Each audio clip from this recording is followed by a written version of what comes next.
Bonjour et bienvenue sur ce direct spécial du 30 mai 2026.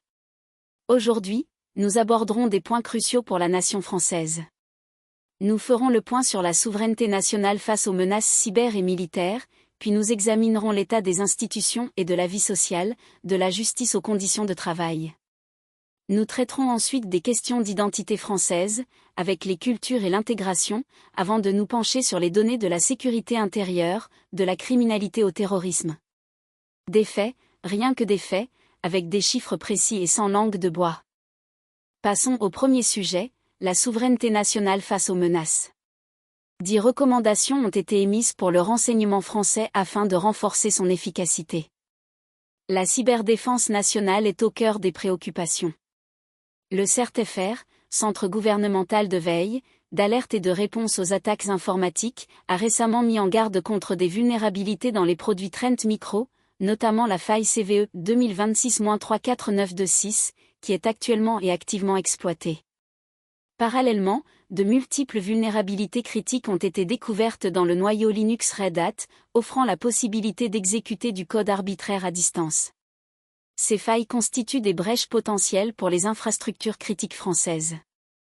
La Commission nationale de l'informatique et des libertés, la CNIL, a également tiré la sonnette d'alarme sur l'augmentation rapide des cyberattaques qui ciblent les sous-traitants cloud et les prestataires techniques.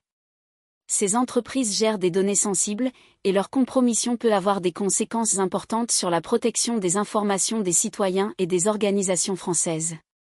La guerre économique et technologique, soulignée par Jean-Sébastien Ferjou, directeur de la publication d'Atlantico, voit l'intelligence artificielle au centre d'une bataille industrielle et énergétique.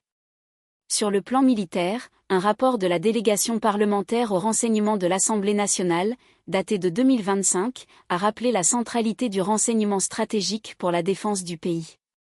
Un autre rapport d'information de l'Assemblée nationale a quant à lui mis en évidence des ruptures de capacité au sein de l'arme du génie, élément essentiel des forces armées. En réponse à ces menaces multiples, un projet de loi est en cours d'élaboration. Il prévoit l'instauration d'un état d'alerte de sécurité nationale qui pourra être déclenché par décret présidentiel pour une durée de 2 mois. Cela conférerait des pouvoirs accrus à l'exécutif en cas de crise majeure, impactant directement la vie des Français. Abordons maintenant la nation française, ses institutions et sa vie sociale. Ce chapitre s'ouvre sur un chiffre marquant, 163 salariés d'ArcelorMittal sont en justice pour préjudice d'anxiété. Sur le front judiciaire, les familles des victimes du crash du vol Rio-Paris en 2009 ont interpellé le président Macron, lui demandant d'intervenir pour empêcher un pourvoi en cassation d'Airbus et d'Air France, suite aux décisions des tribunaux. Cette action vise à obtenir une résolution définitive dans ce drame. Toujours dans le domaine de la justice sociale, 163 salariés d'ArcelorMittal sur le site de Fos-sur-Mer ont saisi les prud'hommes. Ils réclament réparation pour préjudice d'anxiété liée à leurs conditions de travail, un signal fort sur les risques professionnels. En matière de santé publique, une mission parlementaire a identifié 117 foyers de dermatose nodulaire contagieuse dans 82 élevages en 2025. Cette situation a des conséquences économiques et sanitaires pour le secteur agricole français. Sur un plan plus sombre, une plainte a été déposée dans les Pyrénées-Atlantiques concernant un enfant placé, victime présumée de surdosage médicamenteux et de viol.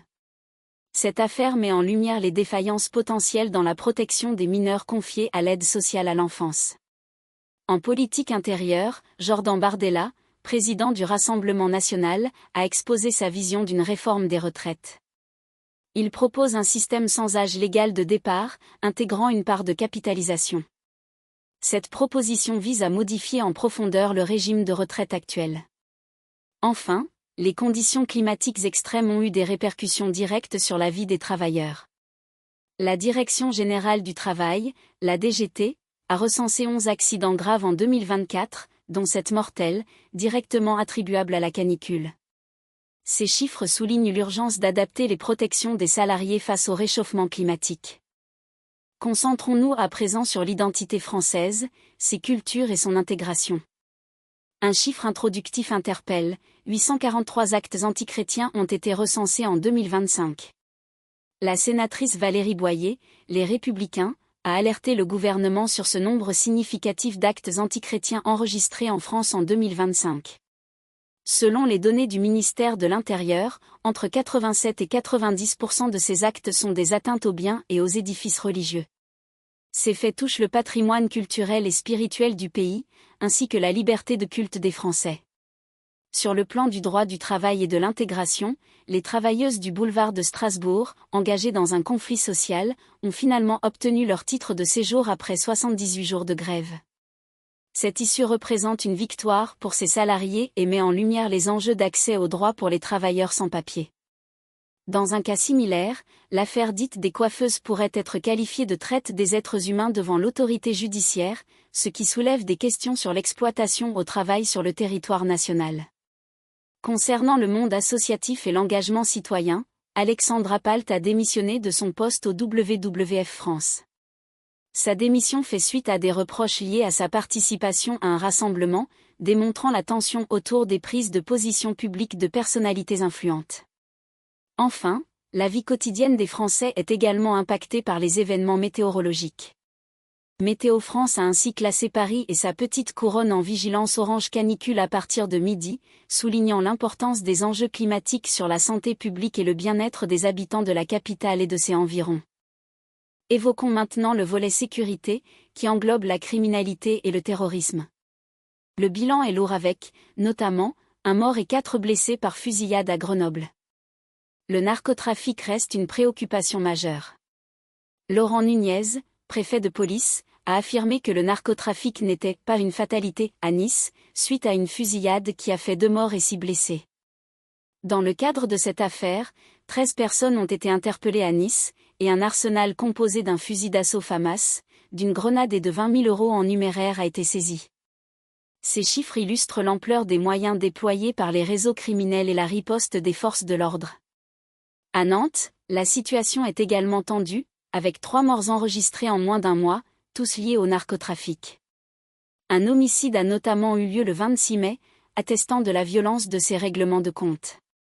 Sur le plan de la lutte antiterroriste, un Autrichien de 21 ans a été condamné à 15 ans de prison pour un projet d'attentat qui a été déjoué à Vienne.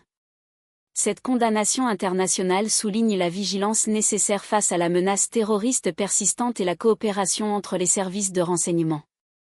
La cybercriminalité continue également de fragiliser la sécurité des données des Français. La mutuelle MMJ a confirmé l'exposition des données de ses adhérents à la suite de la cyberattaque subie par son prestataire Almri. Cela impacte directement la protection des informations personnelles de milliers de citoyens. Enfin, sur le terrain, 11 pompiers ont été blessés, dont 2 ont dû être hospitalisés, lors d'une explosion survenue dans une usine située à Vauglan, en Savoie. Cet incident met en lumière les risques auxquels sont exposés les services de secours dans leur mission quotidienne de protection de la population. Pour conclure, cette synthèse des faits du 30 mai 2026 met en lumière plusieurs enjeux majeurs. La souveraineté numérique est mise à l'épreuve par des vulnérabilités cyberactives et l'intensification des attaques. Nos institutions font face à des défis judiciaires importants, du drame de Rio-Paris aux conditions de travail préoccupantes. L'identité française est confrontée à une augmentation des actes antichrétiens et à des questions complexes d'intégration. Enfin, la sécurité quotidienne des Français est lourdement impactée par la montée du narcotrafic dans nos villes et la persistance des menaces terroristes et cybercriminelles. Ces faits dessinent un panorama exigeant pour la France en cette année 2026.